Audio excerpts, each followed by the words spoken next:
وہ ایسی 5 چیزیں جن کے بارے میں نبی اکرم صلی اللہ علیہ وآلہ وسلم نے فرمایا کہ جب کسی قوم میں آ جاتی ہیں تو وہ قوم زوال پذیر ہو جاتی ہے۔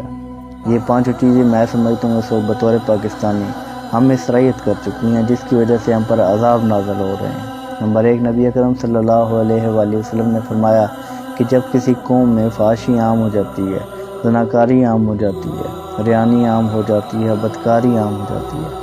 کیا ہو رہا ہے ہمارے سوشل میڈیا چینلز پر، سوشل میڈیا پلیٹ فارم پر؟ یہاں پر بچیاں ناچ رہی ہیں، گا رہی ہیں۔ ہوگا کہ اللہ کے نبی نے فرمایا کہ عذاب یہ آئے گا کہ طاعون اور اس جیسی موذی بیماریاں پھیلیں گی جو تم سے پہلے لوگوں پر نہیں تھیں۔ کووڈ اس کی بہترین مثال ہے۔ نمبر 2، جب یہ زکوٰۃ نہیں دیں گے تو ہمیں نکاح سالی اور تنگی میں سے گزاریں گے۔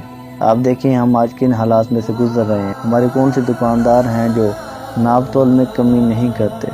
کیا سالی، تنگی اور پھر انہی کے حکمرانوں کے ہاتھوں ان کی تذلیل کروائیں گے۔ آج ہم اپنے حکمرانوں کے ہاتھوں ہماری تذلیل ہو رہی ہے۔ نمبر 3، جب یہ زکوٰۃ نہیں دیں گے تو آسمان سے ہم ایک بھی قطرہ رحمت کا نہیں برسائیں گے۔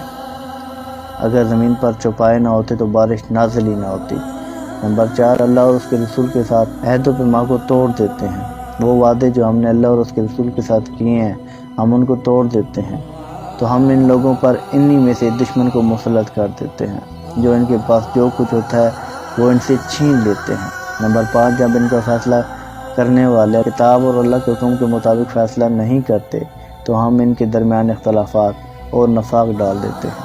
اب یہ وہ تمام چیزیں ہیں جن کی وجہ سے بطور Pakistani we are also one of them, ہم معاشرہ ہیں۔ ہم کہتے ہیں معاشرہ خراب ہے، ہم ہی معاشرہ ہیں، we are also one of them. اور جہاں پہ یہ سب کچھ عام ہے، ہم جب تک خود تبدیل نہیں ہوتے یہاں کچھ تبدیل نہیں ہوگا۔ اللہ ان قوموں کی حالت نہیں بدلتا جو اپنی حالت خود نہیں بدلتے۔ ہمیں خود کو بدلنا ہوگا، پھر یہ معاشرہ بدلے گا۔ السلام علیکم۔